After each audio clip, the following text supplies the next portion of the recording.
I was living out in Chester County, I remember making a lot of music out there. I'd have my friends come up from Havertown, and we had good little chunk of land out there in the woods, and we would just record all night. Yeah, so we would dip out to the ballet out in Spring City and get a little inspiration. Chase around the ladies or whatever. I remember I pulled a pretty hot John out of there. A little bit later on, it was when I was actually living back in Havertown. You gotta dip out to the country every now and then to pull out some of these honky tonk ladies. You know what I mean? But nah, she was kind of actually hood. She was cool. She was super hot, super hot. And I remember that place right down the road or wherever, where all the dancers would go. Me and my homie Jack Donnelly discovered it late night. It was St. Mike's, the old church turned after hours. I think we became members the first night, and we didn't make it back since. You know what I mean? It is a little freaky, What else did we like to do when we were out in Chester County? I used to always hit that spot up in Exton, man, that all-you-could-eat buffet joint with the dumplings, man. That shit was fucking cool.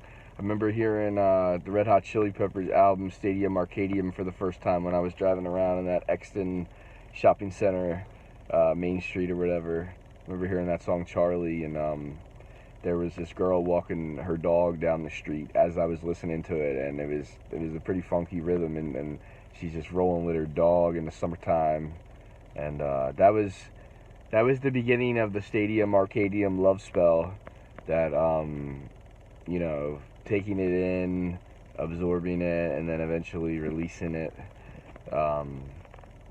It's funny how this shit goes, man. It's like, you might hear something in 2006 in, Exton, Pennsylvania or something, and then 2016 comes around and Bernie Sanders is running for president, and you see the Chili Peppers out in, downtown Los Angeles or something like that. And that was the end of the love spell for me as far as that album goes, because, Josh was in the band at that time, 2016, and it was a different band, so I had to kind of like let certain energies go that I've been holding on to for a very long time, trying to utilize and transmutate into what I wanted to do with it. Yeah, man. What else about Chester County? I remember seeing Dickey Betts out there at Maddie's. That was a cool ass show. A true throwdown, What else? When I first started going out to Lancaster to see shows, which I still do, and I love doing it. Man, it's like I could see Chester County in my head right now.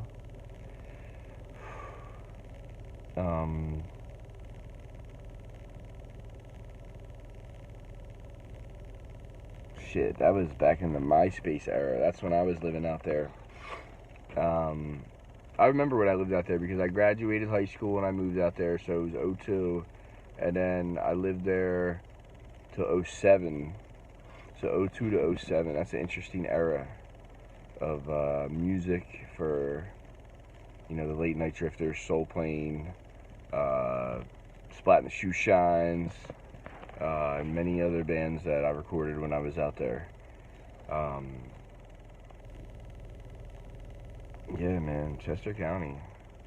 I remember that day when I was recording an album for, or some songs for Jason Clevens, and we were jamming, and I remember he was like, I had him going through this effects pedal, and I was fucking with the pedal while he was playing, and we were making all kinds of sounds that we never heard before, and that was when the neighbor, Mike Horowitz, came over and introduced himself to us, because he heard it actually two houses down through the woods. He heard all these crazy noises. Like he said, he never heard anything like it before, and I never heard anything like it before either. Clevens still has those recordings too, so he was doing some crazy, we were, together making these sounds like fucking Tom Morello and shit like that, but like in our own way.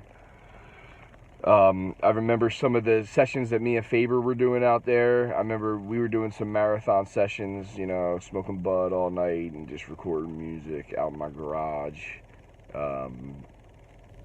You know, it was right after discovering the town of Woodstock, and you know, I remember getting into the producer's chair, you know, more than actually playing instruments around that time.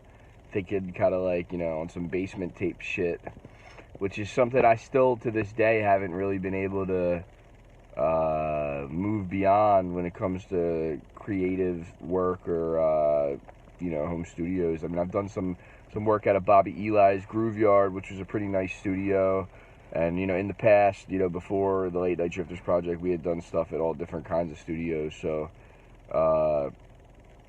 it just seems like the home recording thing is my home when it comes to this music stuff. And, you know, my gear's been a little down, so I've been using the smartphone for that. And it's cool, you know. I don't like smartphones, but when it comes to doing videos, it's not bad, you know. Could be a lot worse. But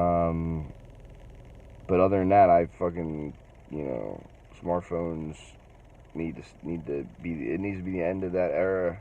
Like MySpace had its run.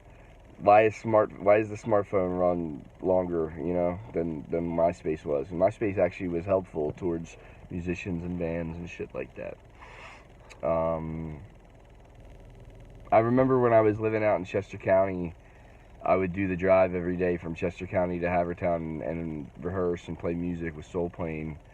And I remember riding those roads. See, that's the thing. Like, everybody else lived close together, so when I was riding them roads, I developed my own kind of bonds with music, my own kind of kinship, you know, with what I was listening to and the amount of music I was absorbing and the records that I really liked and the obscure songs on these records and how they all come together and stuff like that. I wanted to make records back then, you know.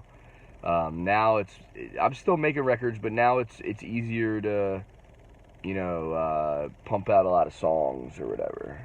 But back then, you know, my goals were to make as many records as I can, but yeah, it's crazy. It's crazy when you put the ball in motion, because once you put it into motion, you can't really stop it. You know, people have tried to stand in my way or trip me up and stuff like that, and once you're in motion, there's no turning back. So it is what it is, man. You know, I ride on my good days and I ride on my bad days, and music is the thing that comes out of it all.